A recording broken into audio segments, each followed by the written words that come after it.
Good afternoon and welcome to Boston Asian Radio and TV English Daily News Today. I am your host, Amanda. Here's a look at the top stories making headlines today.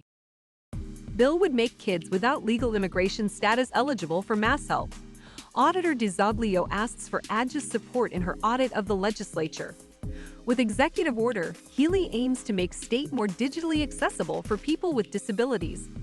4 hurt in head-on crash in front of Bourne, Massachusetts, seafood restaurant. Over 500 evacuated from Boston hotel after TO detected. Bill would make kids without legal immigration status eligible for MassHealth.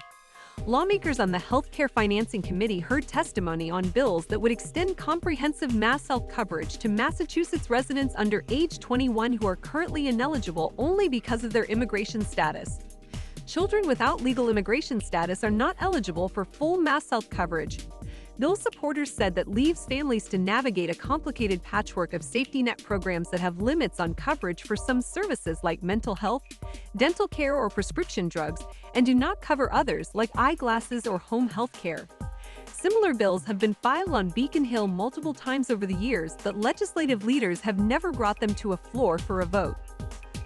Auditor DiZoglio asks for AG's support in her audit of the legislature. State Auditor Diana DiZoglio is turning up the heat in her bid to audit the Massachusetts legislature, saying she's ready to get the courts involved after a months-long standoff with top lawmakers. DiZoglio on Wednesday announced that she's pursuing litigation against the House and Senate and sent a memo to Attorney General Andrea Campbell asking for her support. A Methuen Democrat who previously served in both the House and the Senate, DiZoglio campaigned last year on a platform that included a pledge to audit the legislature. In her 19-page letter to Campbell, DiZoglio cites 113 past audits that looked at some aspect of legislative operations and makes the case that her office has broad authority to audit the departments of state government, including the legislature.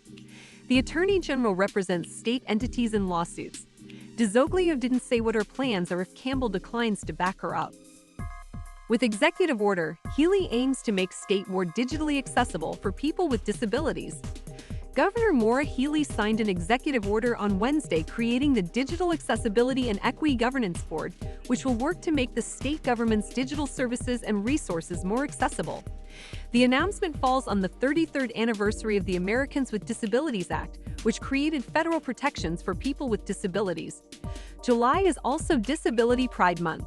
The state's Executive Office of Technology Services and Security will also hire a new Chief Information Technology Accessibility Officer to chair the board. Snyder said he hopes the new governance board can begin meeting in late August or early September. This work will advance equity for residents with disabilities across our state, Healey said. A more accessible government is a more representative government. 4 hurt in head-on crash in front of Bourne, Massachusetts, seafood restaurant. Bourne, Massachusetts, police were investigating a head-on crash that left one vehicle in front of a seafood restaurant along Route 6.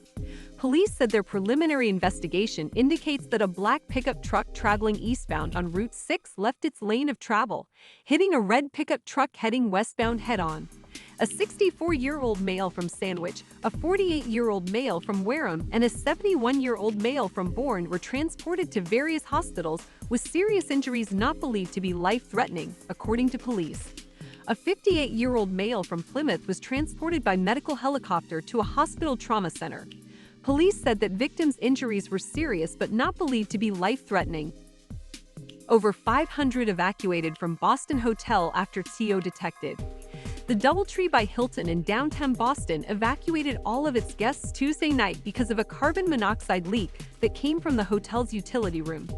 The Boston Fire Department responded to a call from the hotel around 10 p.m. that its carbon monoxide alarm was going off, according to Brian Alkins, a fire department spokesperson. Carbon monoxide, an invisible odorless gas that's produced as a byproduct of burning fuels like gasoline or propane, can be dangerous and even deadly, depending on the degree of exposure.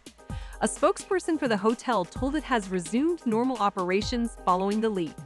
The safety and security of DoubleTree by Hilton Hotel Boston Downtown's guests is of paramount importance, the spokesperson said, adding that the hotel is fully compliant with all laws and building codes. Stay tuned for more updates on Boston news as it develops.